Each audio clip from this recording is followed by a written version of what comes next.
We're live. Hello, everybody.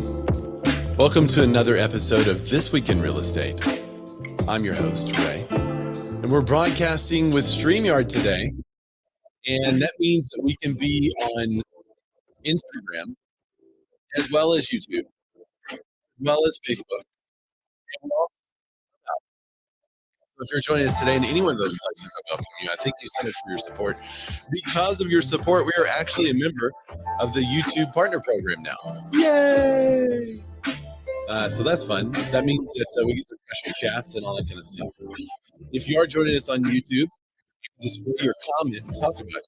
If we haven't, believe it or not, Matt LaMarche, we have not had a comment yet on the YouTube.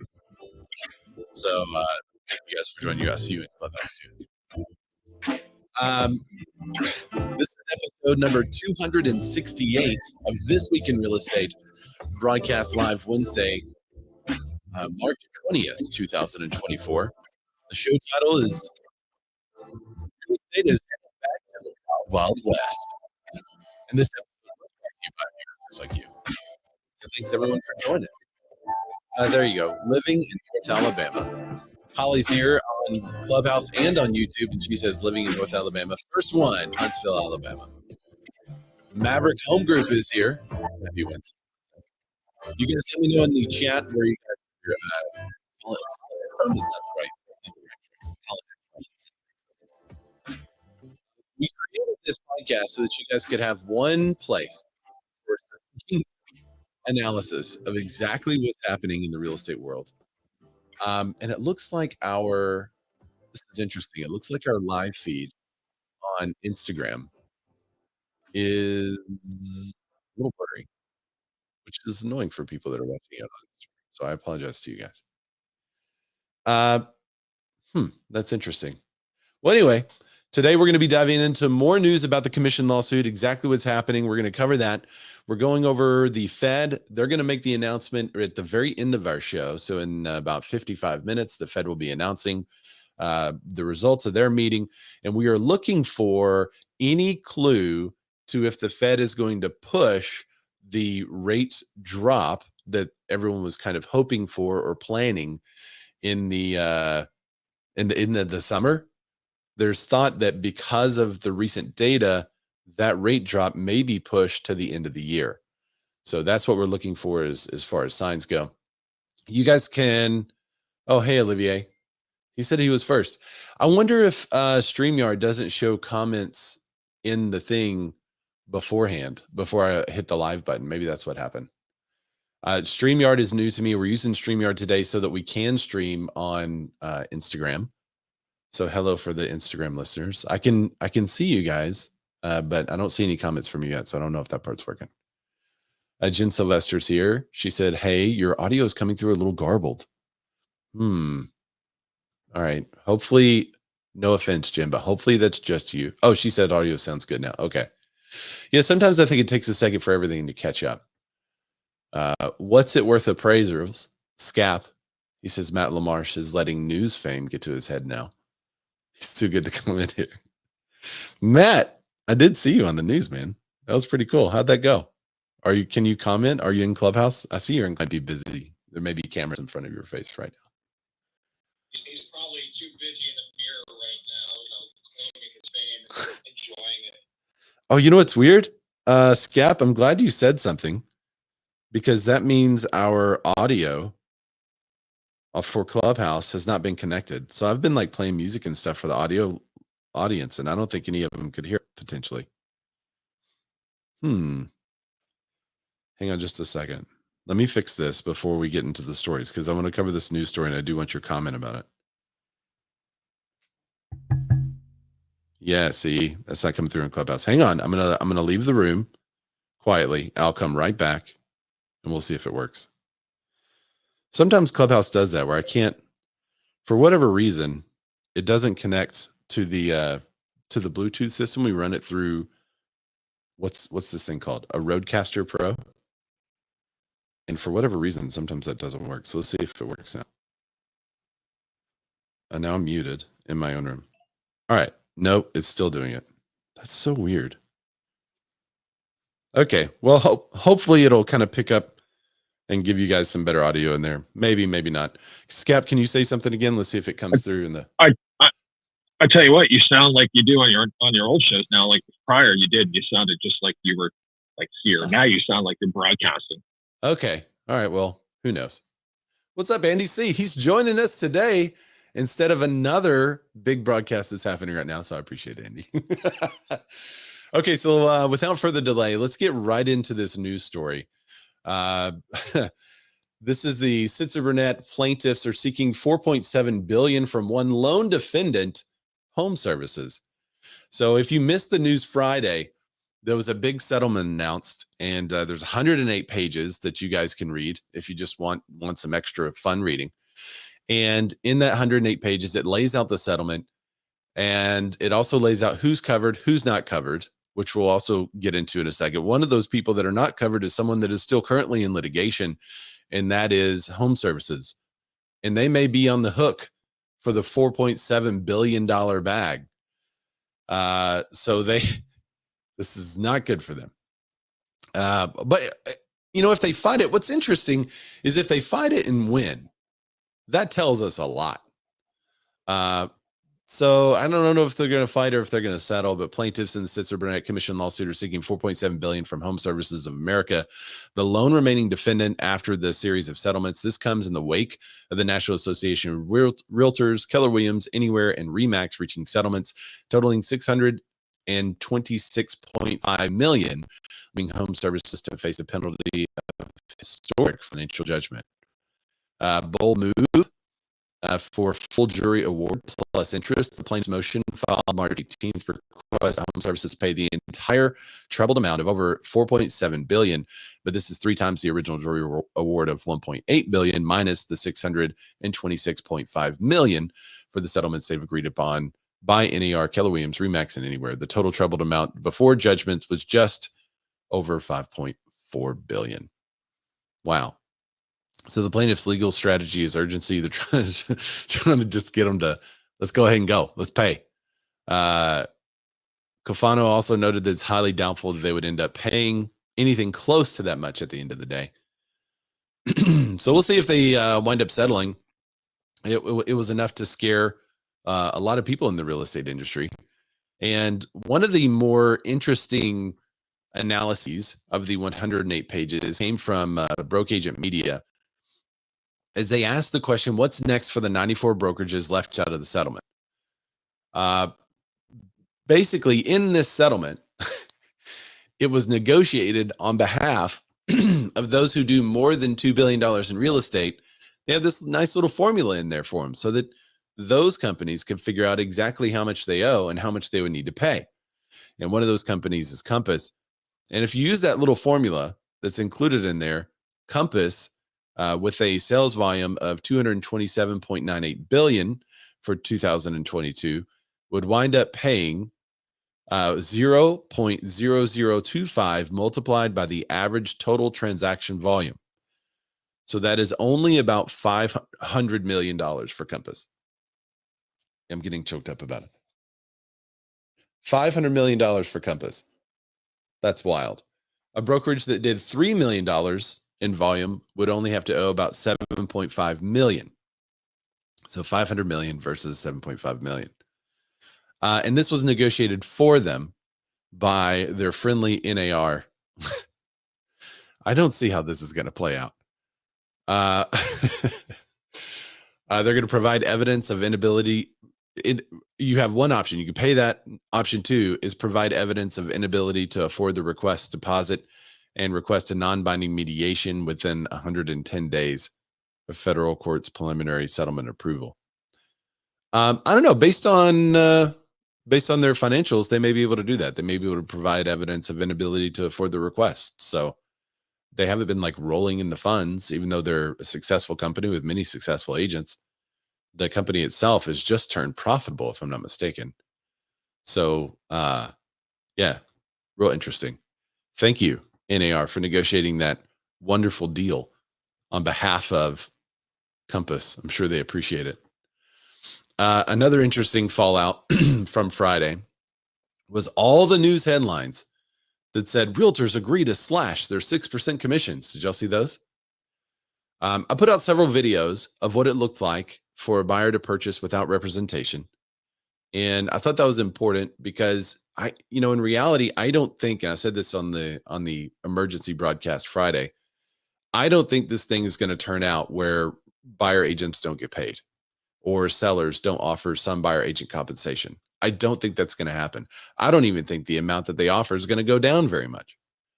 What I do see is that I do see an opportunity for fraud. I do see an opportunity where there's no transparency and it allows nefarious behavior to enter into the marketplace. And that is a problem for me. And so that's kind of what the videos that I put out Friday were about, Friday and Saturday. But one of the interesting statements that all the media was making is that realtors have agreed to slash their 6% commission. So in response, if you are a member of the National Association of Realtor, you got a handy dandy email. And this is what the email looked like here. And the email said, there it is. So the email said, since the settlements announcement, many of you have reached out to the leadership team with questions. Oh, really? We recognize that the terms of the settlement are complex and we're working diligently to ensure the members and consumers understand what is proposed. To help address the frequently asked questions, they created a website, facts.realtor. In addition, in response to the persistent inaccurate reporting suggesting the NAR rules set commissions at 6%, we issued a statement to the media earlier this morning that is linked here. Okay, so let's look at what the statement is. Well, first, let's look at facts.realtor. So facts.realtor, your handy dandy website. Wait, hang on. I clicked the link, but it took me somewhere else. Let me go back. Facts.realtor. Is that really the... Oh, it's loading. Yeah, no, that's it. This is it. This is the website. I thought this was just their main site. Yeah, there it is. It says Facts for Realtors at the top. The materials here are intended for reference by members, staff, and anyone supporting the National Association of Realtors. They'll help provide a background on current events related to the association and give you tools to talk about them. Communication resources will be updated as needed, and readers are cautioned to ensure that the most recent publications are utilized. So NAR responds to President Joe Biden's comments, which we'll read in a second. Here's the litigation update. And then at the bottom, it says correcting the record. So this is the report that they sent to the media to fight the 6%. It's what am I? Assumption, I guess you could say, that they're making. And it says March 19th, 2024, correcting the record. NAR does not set commissions. Chicago, Dateline, Chicago, March 19th. The National Association of Realtors, NAR, does not set commissions. They are negotiable. The rule that has been subject to litigation requires only that listing brokers communicate an offer of compensation. That offer may be any amount, including zero.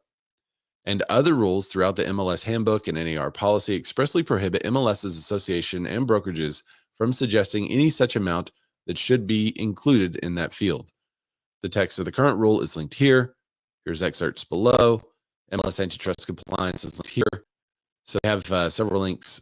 This is basically to news sources, and even reputable news sources that were misreporting this.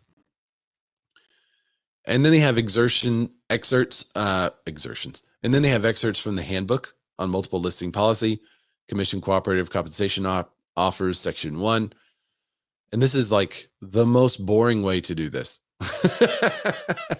Maybe it's because of ADD, but as soon as I was like, oh, you gave them excerpts from the handbook as like proof.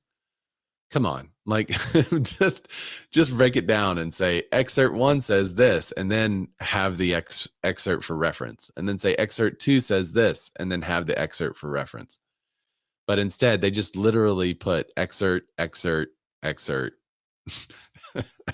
There's 3 of them on there. I'm not going to read them because, I mean, they're in the handbook. So you guys could go check out your handbooks. One is from the multiple listing policy, MLS antitrust compliance policy. And there's for the notice to association members, the MLS listing policy. And then the first one was from Information specifying the compensation on each listing field with the multiple listing service of Association of Realtors. So that was the cooperative compensation on offers policy, section 1. In filling out a property, in filling property with the multiple listing service, participants make blanket unilateral offers of compensation to other MLS participants and shall therefore specify in each listing field with the service of compensation being offered by the listing broker to the MLS participants. This is necessary because cooperating participants have the right to know what their compensation will be prior to commencing their efforts to sell. And that is that's the crux of the matter. Oh, what's up? So finally, this is interesting, over on Instagram. Hey guys, now I am starting to see some of you guys join. I haven't seen your comments yet, but it was like bam, 30 or 40 people. It just notified me that you guys all joined right now. So I don't know what's going on over there. We'll keep trying. We'll keep working it. But feel free to comment. I'm watching. Oh, Sarah, she says, hey, so you can hear me. Good. Hey. Okay, so they put the excerpts for the handbook as proof that they don't set commissions. The other facts on the page, the facts for Realtors, was the response to Joe Biden's remarks on lowering housing costs. And I'm not sure if these were Joe Biden's remarks or the press secretary's remarks, because the press secretary was asked about it, and all the press secretary kept saying it was pretty bad. They didn't really know anything about it. And then they would say, well, yeah, the president's against junk fees. The president's against junk fees. And so they really didn't know what was going on. Okay, so what's up, Christina? How's it going? Smiling Black Kitten says, hi, Ray. Hi. Jen Sylvester says, completely agree on the press release. It was a lazy way to an article. Thanks for repping us, NAR. Yeah. Oops. Unknown caller. Unknown caller's calling me. I'm just having, it's interesting today. Am I still in Clubhouse? Yeah, okay. Clubhouse just went away too, but I can still see it in the bottom there, so I think I'm still in there.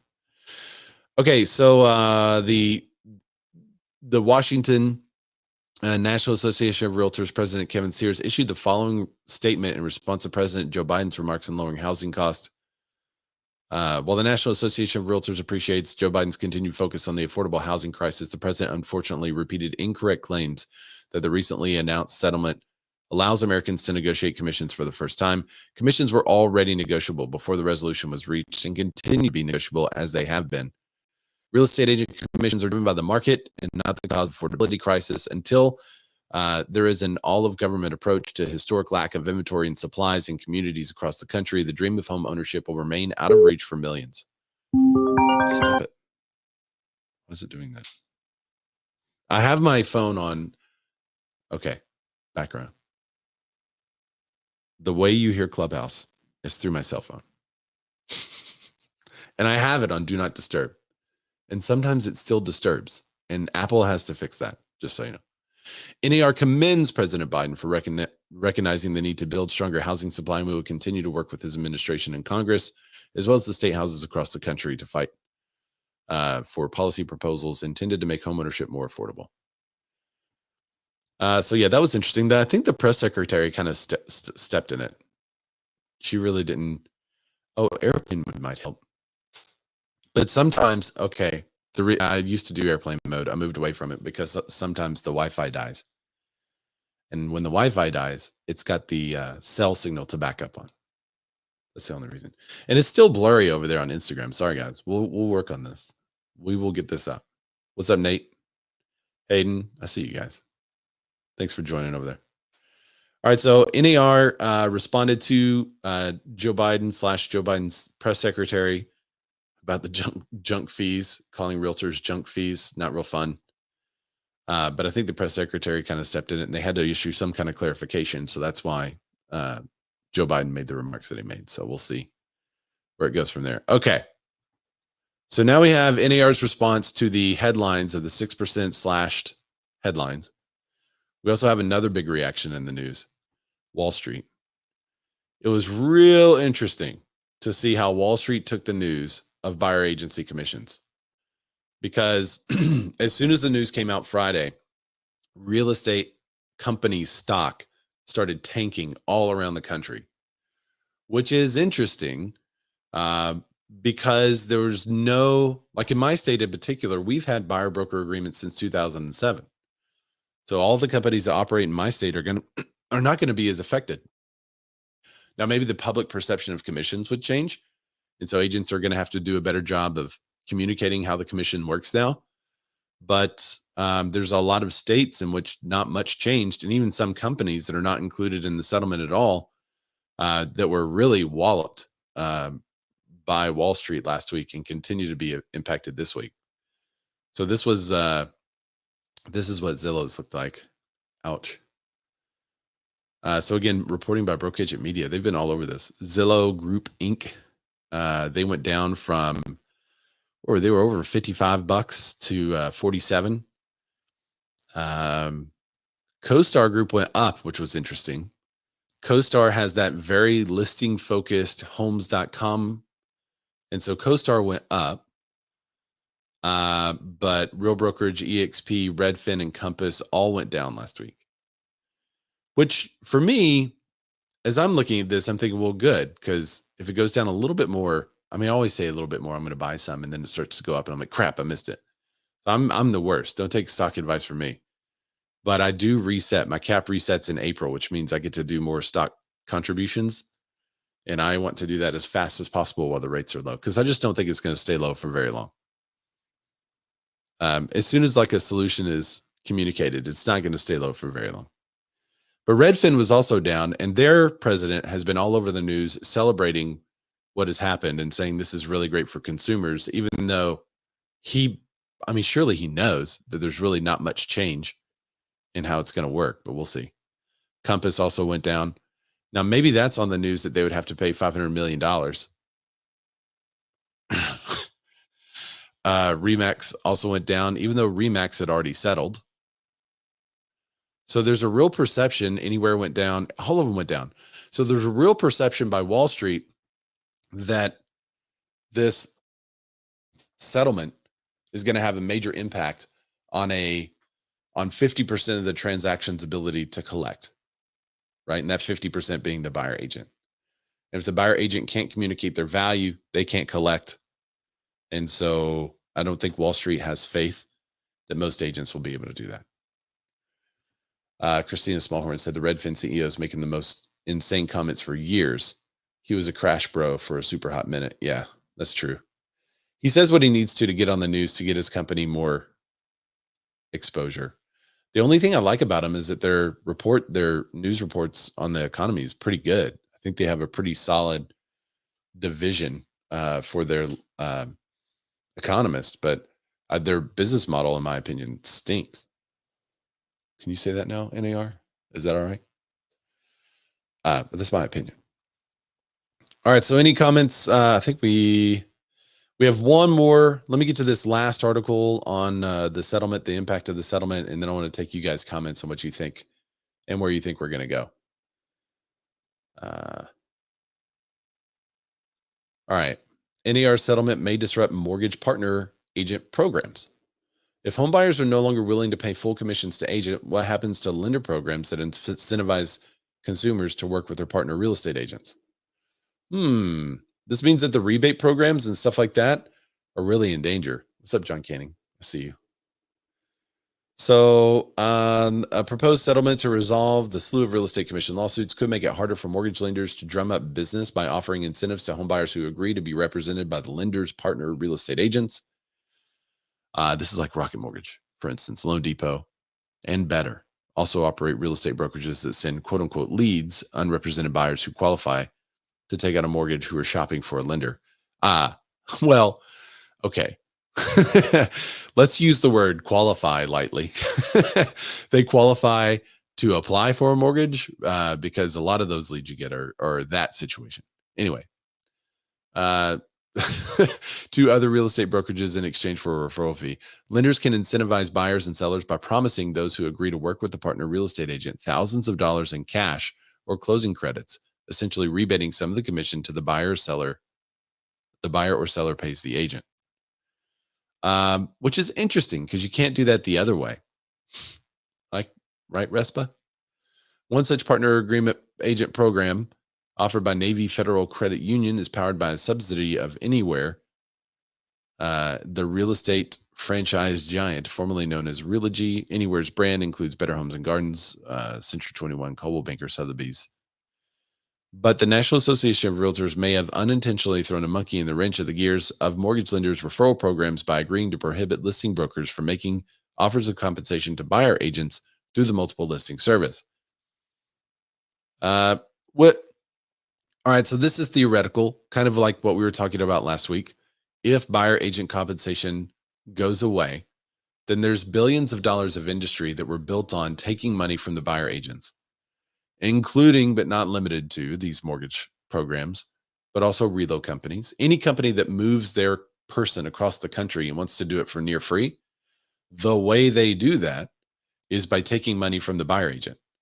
So if that buyer agent is no longer worth their salt and proving their value and getting the client to sign a document that says, hey, this is what you're going to pay me, then that client doesn't get the benefit of moving across the country. So basically, those companies are going to now have to say, in order to work with our partner program, you have to charge a minimum commission of this much, which is then price fixing and setting the commissions. They're going to wind up in court. So this is interesting.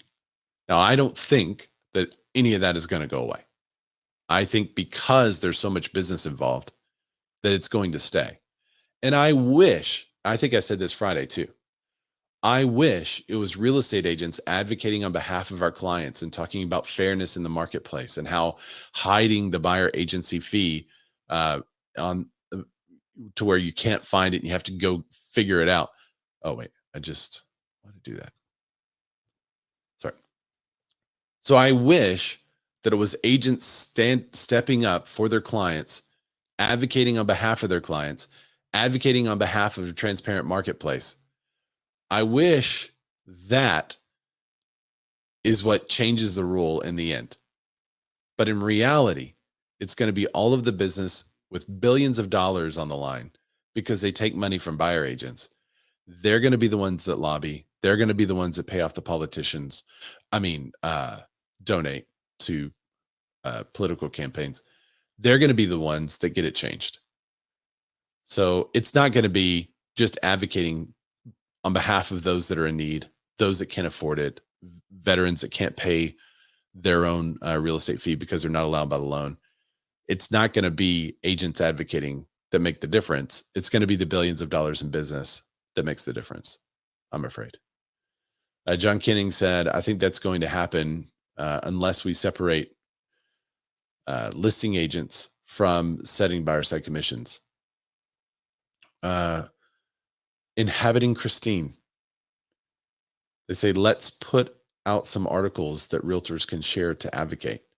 Well, I put out some videos last week of what it would look like if you were unrepresented making a purchase and how especially if you were maybe disenfranchised and you just now got enough money to buy a home and you can't afford a listing agent. And there's a group of people saying that, or a neighborhood saying, we're not going to compensate buyer agents. So now you have to deal directly with the listing agent. And because you have to do that, there's no protection for you if you're a protected class because they could see exactly who you are. So, sharing that stuff is great. And I even tag news organizations, but that's just, it's nowhere compared to the billions of dollars that are on the line for these companies that have to figure it out. So I guess you could say, in an odd way, I'm somewhat comforted by how much money is on the line. And because of how much money's on the line, I feel like it's going to be worked out sooner rather than later. But that's, pardon my French. It's a bad way I'm going to stop before it goes. Okay. So I want to get you guys' thoughts on this. Not just on the buyer agency commission going away and all that kind of stuff, but all the stuff we've been talking about. I see some of you come up in Clubhouse, but I want to get your thoughts on this. Where do you think we're going to go? Do you think buyer agency is going to still be here? Do you think it's going to go away? What do you guys think? What's up, Austin? I see you joining. I can tell you how it works here. This is Olivier. Olivier, Tell people where here is for you, man. Okay, where here is in Quebec in Canada. So the way we work is we have buyer agreements that we can sign with our buyers where we will state, I want X dollars of commission paid for my services. And if the listing agent doesn't give it to me, there's a way for me to put it in the price that I'm offering, wrap it in the loan so that the buyer doesn't have to pay. So if the agent decides to pay $0 commission on a $500,000 house, and let's say I want $5,000 in commission, I'll say, Mr. Seller, your offer is $500,000. My buyer contract says I'm owed $5,000. You will net $495 before you pay your listing agent, and the whole $500,000 will be financed with whatever down payment, whatever you have. So that would be a way for every buyer to have access to finance the commission if they want, and it's included in the price that's offered to the seller, and they get a transparent net sheet with their offer. So that would save the buyer agreements, but that will probably require a lot of legislative changes in the U.S. But that would be probably the best way to do it, because it would allow all the buyers that don't have the money to pay their agents to still be able to afford representation, and it would be a clear net number for the seller, which would make it very simple and easy, because in the end, it's always the buyer that pays the commission because they're the one paying the house. Right. The buyer's bringing the money. So yeah, you can offer 0, and if I decide my compensation is X, I wrap it in my offer. So that would be the best way to do it, but I don't think you guys can do that in the States right now. So that's why I'm saying it's not an easy fix, but that would be the best solution, I think. Courtney Alfred joining on Instagram says that can't happen with FHA, USDA, and VA. Yeah, that is currently the issue that we have with those 3 loan types. Austin Eaton says buyer agency is not going away. Buyers truly need the assistance. Courtney said, so what then? Well, I mean, we have to change the rules. That's the way to, so one of the ways that real estate agents can lobby right now is by calling your representatives and saying, hey, there's this rule that's on the books that doesn't allow these folks to pay for the representation through their loan. And we need to get it changed. So that's one thing we can do. I don't know if NAR is doing that. Hopefully they are. Don't they say that they're a lobby? I mean, RPAC, are we supposed to be given to that? But I don't truly know. But thank you, Olivier, for sharing how it works in the great up north. So what are your thoughts, Scap? How would that affect an appraisal if you see a buyer agent compensation? And I'm just going to use the number 3% because it's been in the media so often. How would that affect the appraisal if you see a contract with buyer agent commission of 3%? I don't want to talk about that. I mean, first off, we don't even really look at commissions, never have, never will. I mean, we look at concessions, so that could be a problem if they're rolling everything into concessions and then you're putting in there, concessions were, a crap ton of money. I mean, obviously that's going to create a problem. I mean, normal concessions, I mean, if I see something that's like 10 grand, 5 grand or everything, typically, that's going to go towards closing costs, things like that, which, we'll look at the market and either make an adjustment for it or not make an adjustment for it, depending on what that market is. But I mean, if they're going to start putting that in there as far as like a concession, that could be a real, crap storm. Like I said, that could affect a lot of how appraisers think. And, now it's just extra work. What is that 3%? Does that include, closing costs plus compensation, or so it can really be an issue if they don't break it out into a way that's like, oh, okay, well, 5,000 went towards closing costs and the rest is compensation. So, I mean, it could create some issues going forward. Just don't know how it's going to be, how they're going to do it. So here's a question for you. Couldn't you assume as an appraiser that homes that are sold on the market include compensation for a buyer agent currently, and they're at a specific price? So now when you see an offer with buyer agency included in the offer, because in some cases it appears that's what we're going to have to do, when that happens, couldn't you basically just look at the comps that we currently have and say, well, it should comp out fine because it's already in there. It's already, that number's already built in there. But in the future, it makes it more difficult to appraise because you don't know, unless you have a copy of all the contracts of the recent solds, you don't know what compensation was offered or not, right? Well, I mean, first off, I don't even know what compensation's offered. I mean, I could see an MLS, right now where will show a listing and show what, buyer agrees to pay seller 3%, whatever that may be. But I don't, like, again, I don't take that into consideration. So while it's baked in now, I'm not even, I don't even know what that is because, it could be Interesting. 3%, it could be 2%, it could be 1%. I don't look at commission. I mean, commission's a service. I mean, you're offering a service and you're being paid for your service. Right. So they don't report in the MLS that the MLS agent, seller agent was paid 6% and then gave 2% to the buyer's agent or 3%. I don't know any of that. I just know what it's sold for. I know what kind of concessions are out there or any stipulations. And when I see a contract come in for a purchase, I just got to see what the layout is. I'm appraising it for what it's worth in the marketplace. So if they're baking that in already and now they're going to take that out, well, yeah, that could be a problem. I mean, I can't really sit there and assume, oh, well, they baked in 6% into this sales price. I don't know. I mean, because now you're touching base on things like this where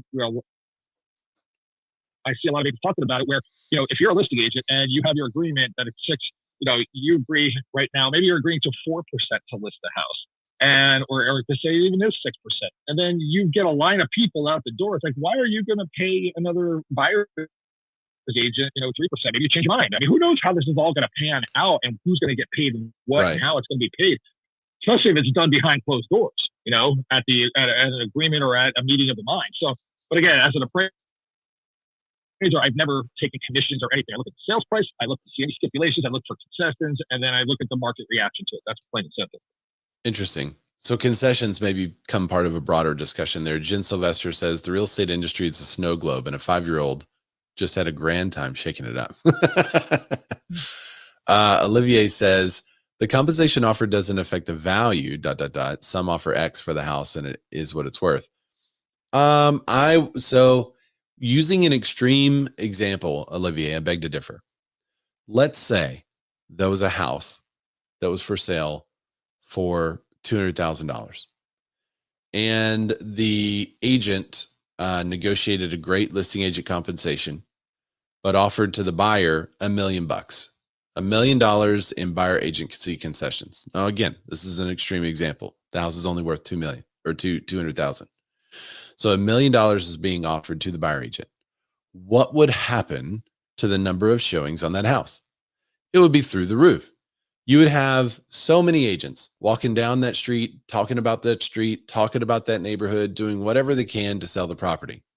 And you can say, well, that doesn't really impact the value, but additional exposure is what helps a property sell, and it helps it sell faster and can help it sell for more money, especially when there's multiple offers. So now you have a situation which you have a lot of offers for this property and it's hot. And then the agent gives all those offers to the appraiser, says, yeah, multiple offers has been a good deal. And the appraiser's job is then to go try to find a comp. But in this case, this very extreme case, you would see people offering crazy amounts for the home, probably for cash. So I would say, using a less extreme example, if you're showing properties, for instance, there was a builder in our area that started offering some pretty great compensation. Did I tell clients about that neighborhood? Absolutely. Because I was like, hey, here's a builder and this is the neighborhood. And it put it on my radar. If they just came to the market and was offering normal compensation or even compensation under, new construction, then it wouldn't have hit my radar. I wouldn't have known about it. And the reason why it hit my radar is because that email that they sent out caught my attention. I went, whoa, that's cool. It's the same reason why people say you'll get a $5,000 bonus if you sell it in 30 days, because the seller's got to sell in 30 days. And so people are like, ooh, let's try to sell this one. So compensation creates exposure And I would say exposure can impact value, but not in the value that SCAP is talking about, where you look at historic sales. But if you had Well, enough transactions that were slightly higher because this builder is offering more, then that does impact the value, because now the comps are starting to shake out and go up. right, right. Think of it this way. I'm just thinking out loud here while you're talking. You know, so it all starts at one house. One house at $300,000, and you have a listing agent that says, okay, it's gonna be 6%. So they bake that into it. They say, okay, we're gonna list the house for 318,000. Okay, just forget any past sales or anything. And now you sell that house for 318,000. No, it's only it was only worth 300,000, but you baked that in, and now it's 318. Well, guess what?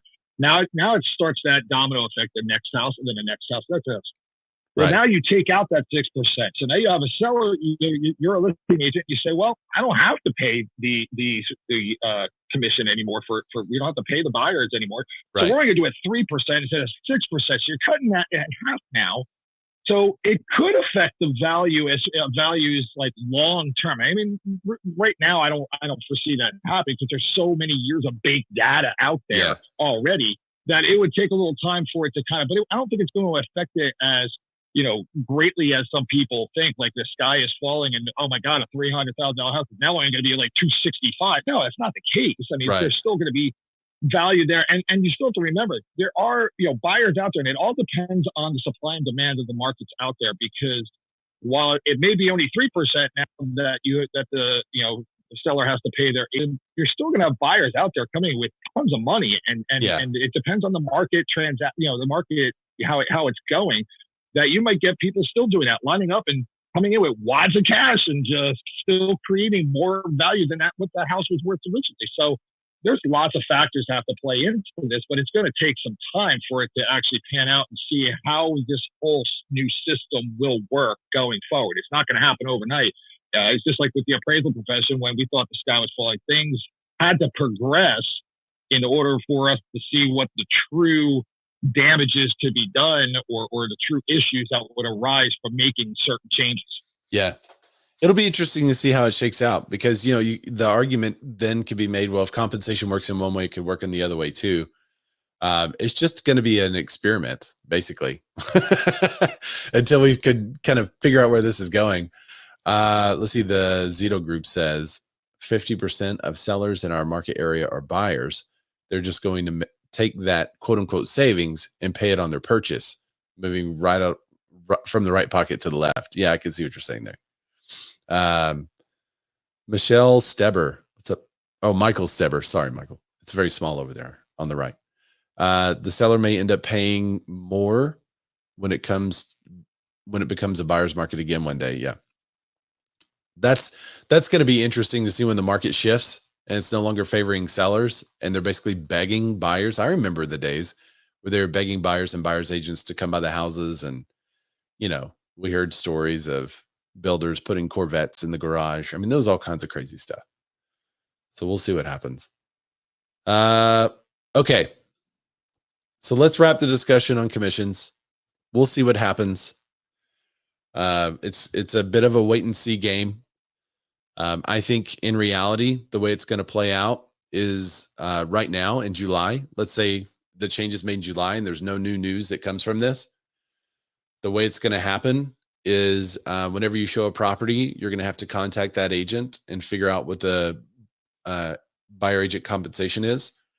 And then you'll also have to get buyer broker agreements signed with your clients. We've been doing that since 2007. And in that, there's a fee that's obligated for our buyer to pay. And then we get permission to accept partial or complete payment of that fee from the listing firm or from the seller. So the only thing that's going to change in our language is that we just take out the listing firm. So now we get partial or complete payment of that fee from the seller. And it's the same that it has been for us. So I think for most people, most states that have never used buyer broker agreements is like really scary for them. And they're like, oh, my clients aren't going to want to work with me because I make them sign paperwork. And I can tell you that's patently false. It's false. That's how you have to do it. That's how we have to do it now. I think it's kind of optional. I think we have to get some kind of agreement signed, but there is a non-exclusive one, but we just don't use it. So if somebody does not sign an exclusive agreement with us now, and since 2007, we don't work with them. It's very easy to do that in our business. The difficult part for us is going to be that the compensation now we have to track down.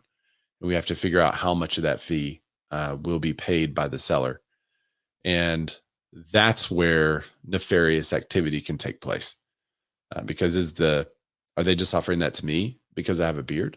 Or are they going to treat this lady the same way who's a real estate agent? Are they going to treat this guy the same way that's a different color from me? Are they going to treat him the same way who's a real estate agent? And that's what I don't like, is that it's going to be more difficult to track prejudice in any way. So we'll see. Hey, Ray, Yeah. can I just add one more thing here really quick? Yes, sir. So, I mean, as an appraiser, I mean, obviously our profession has been the poster boy for change and everything else going on out there within the industries and everything. So, mortgage brokers as well, but really appraisers. And the only thing I could tell everybody out there, I mean, with, thinking the sky's falling and all these changes, look, there's going to be some changes that are being made here, and NAR is implementing stuff. But however, that might not be the end of it. So, they might change this and say you have to do buyer brokers, and then, selling agents have to pay their own agent. Well, guess what? They may have just created another issue. There's always another issue when change is made, where you might now see buyers that they're complaining that they can't get houses anymore because of all these new changes. So now they're going to change something else. I mean, it's going to be ever evolving, but it's going to take some time. So it's more so just being in tune and keeping up with all the changes and things going on out there.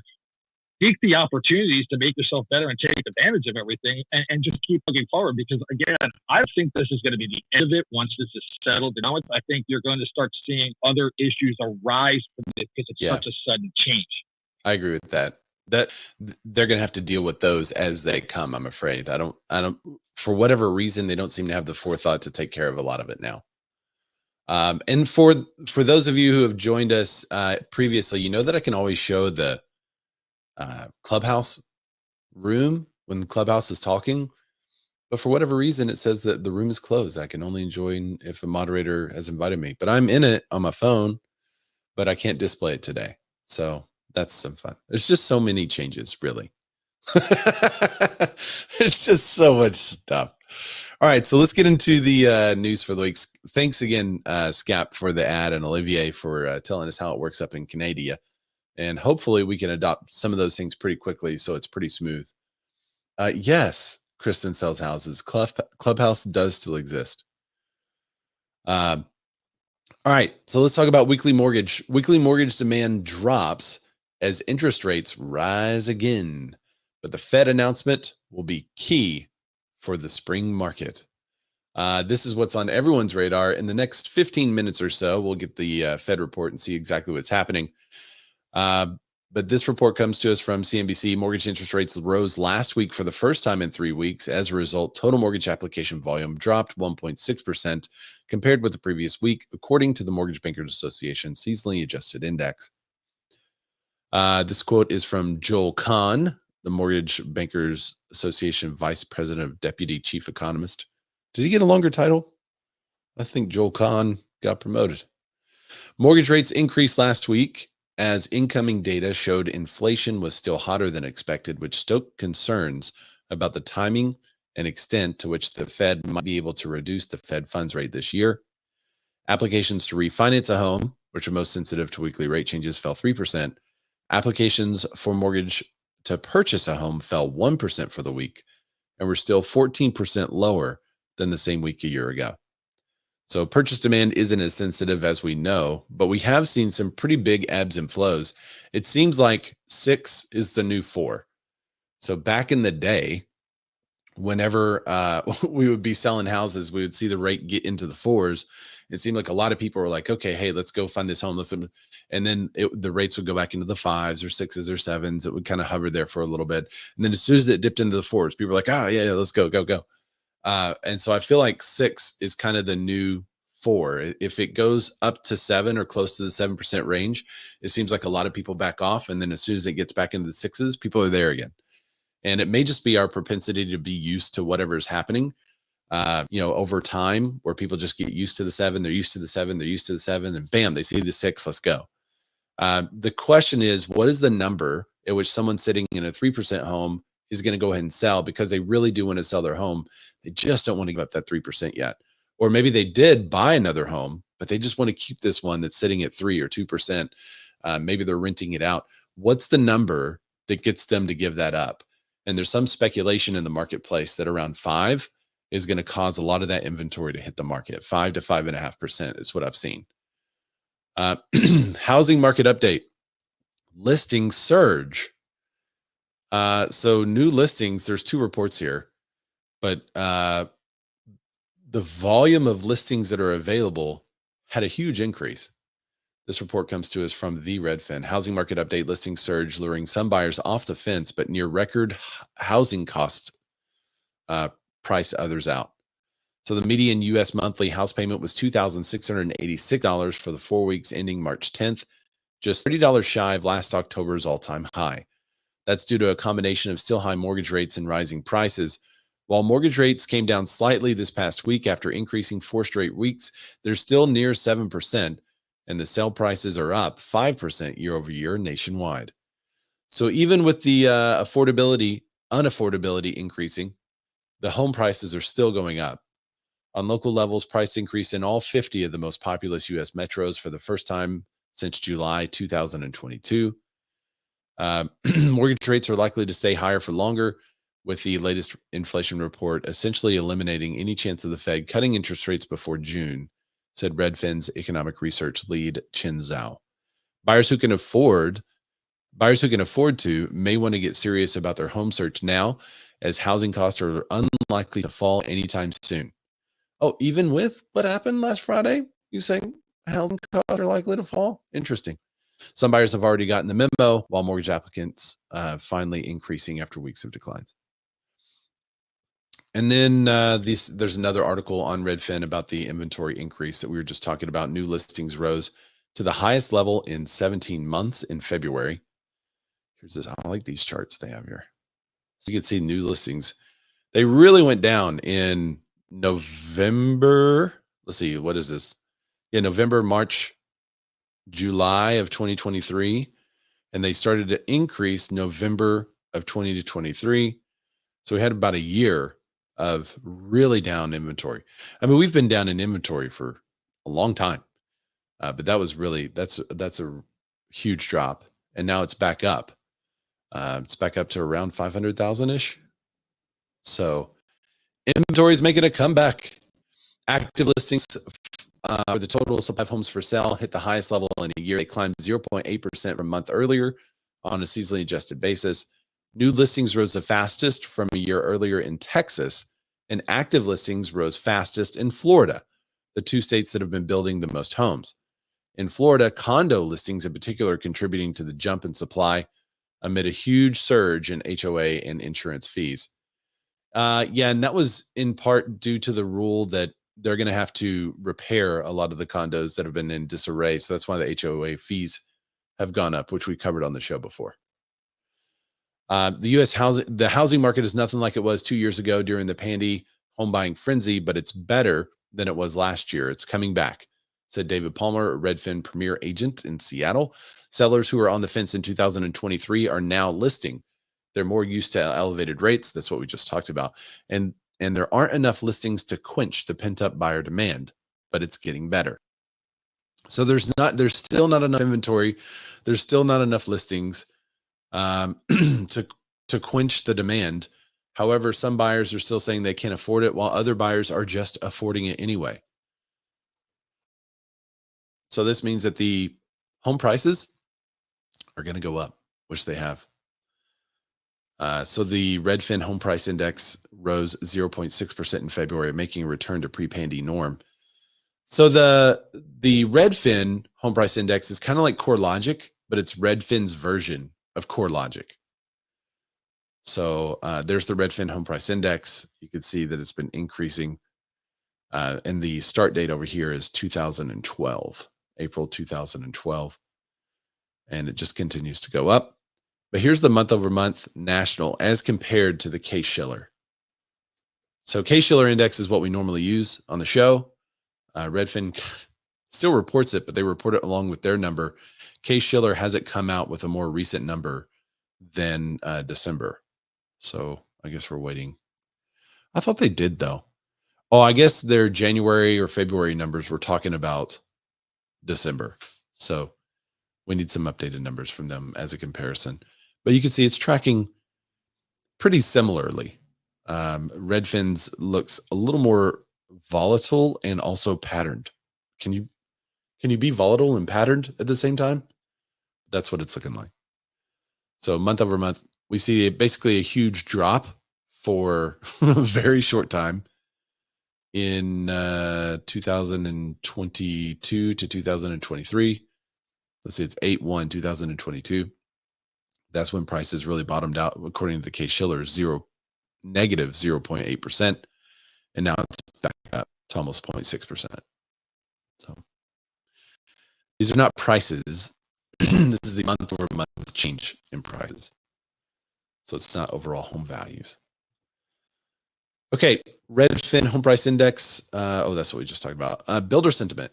So anytime there's not enough inventory, you would think the builder sentiment would go up, but it hasn't gone up over the years, the last 2 years, because of the cost of building was so high, and the rates were so low for so long, and they've been so high recently in the last year or so, that builder sentiment was really down for a lot of reasons.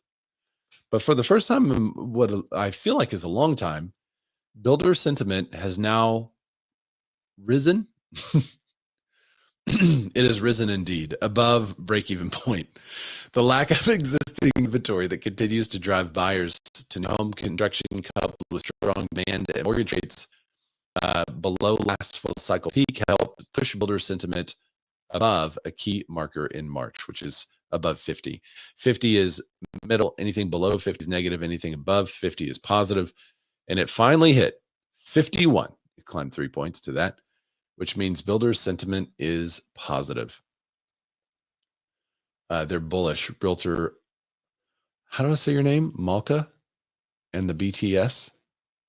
I'm going to go to your profile. Buyer demand remains brisk, and we expect more consumers to jump off the sidelines and into the marketplace if mortgage rates continue to fall later this year, said NAHB Chairman Carl Harris, a custom home builder from Wichita, Kansas. But even though there is strong pent-up demand, builders continue to face several supply-side challenges, including scarcity of buildable lots, skilled labor, and restrictive codes that continue to increase with the cost of building homes. With the Federal Reserve expected to announce future rate cuts in the second half of 2024, so we may see we may see a slight change in this if that's pushed. Lower financial costs will draw many prospective buyers into the market, said NAHB Chief Economist Robert Dietz. However, as home building activity picks up, builders will likely grapple with rising materials prices, particularly of lumber. I was talking to our Builders Association last week here in Arkansas, and one of the things they talked about was due to the increase in the expenses of just living life, that their labor has started to increase. So that's kind of become a side effect of inflation, is that their labor is going up as inflation goes up because it's costing their people more to live. And so the labor is costing more because they need more money just to live. So that was an interesting take on that. I really, we think about a lot of things and we see inflation and all that kind of stuff, but that direct correlation with, it costs them more for bread and for water and for rent and for utilities and everything. Everything is going up. And because everything is increasing, our labor is now going up too. So it was difficult to find skilled labor, and now it's going to be difficult to find skilled labor at a good price. But home builders are optimistic. So housing starts did leap in February as home builders become optimistic. This report is on Inman. Single-family housing starts in February picked up considerably, signaling that home builders are feeling bullish about the spring market, according to data released Tuesday by the U.S. Census Bureau. Housing starts clocked in at a seasonally adjusted rate of 1.5 million in February. That's 10.7% higher than levels in January, and 5.9% higher than in February 2023, according to the new data. Homebuilders continue to be bullish about the spring market as homeowners are still reluctant to list their homes for sale, and new homes account for an outsized share of the active inventory.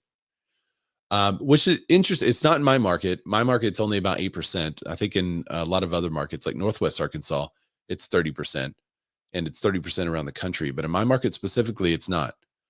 Prospective home buyers who are looking at new construction are still finding some builders offering concessions, upgrades, and favorable financing terms, but fewer builders are offering price cuts. So, hang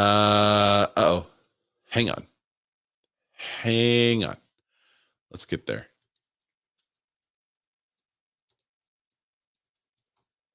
I hear there may be some breaking news. Breaking news from This Week in Real Estate. Okay, the Fed holds rates steady and maintains 3 cuts coming sometime this year. So here we are. This is the news we've been waiting on, is that the Fed is holding rates steady, which was expected. But the tea leaves that we are trying to read in this is if the Fed would still offer some rate cuts coming sometime this year, and it looks like they are. So the Federal Reserve on Wednesday held interest rates steady as expected, but signaled that it still plans multiple cuts before the end of the year.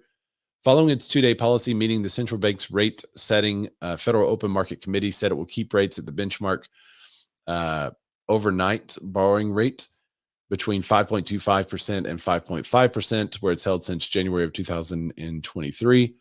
Along with the decision, Fed officials penciled in 0.75 percentage point cuts by the end of 2024, which will be the first reductions since the early days of the pandy in March 2020. The current federal funds rate level is the highest in more than 23 years. Let's see.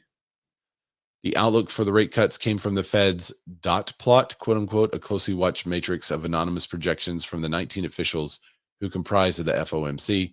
The chart provides no indication for the timing of the moves. The plot indicated 3 cuts in 2025, one fewer than the last time the grid was updated in December. Oh, that's interesting. So they may still cut rates in this year, but they may slow down the rate cuts for 2025.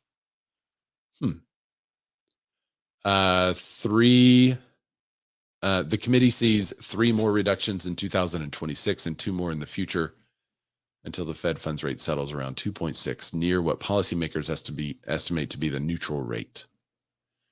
All right. So there you have it. A full show of news plus breaking news right at the end. So thanks everybody for joining.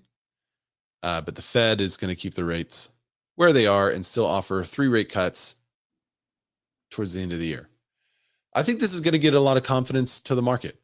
So we'll see exactly how it plays out for the rate, but it seems like rates may slowly start to go down into those 6s. And if that happens, I think you're going to have a lot of buyers that are okay with that.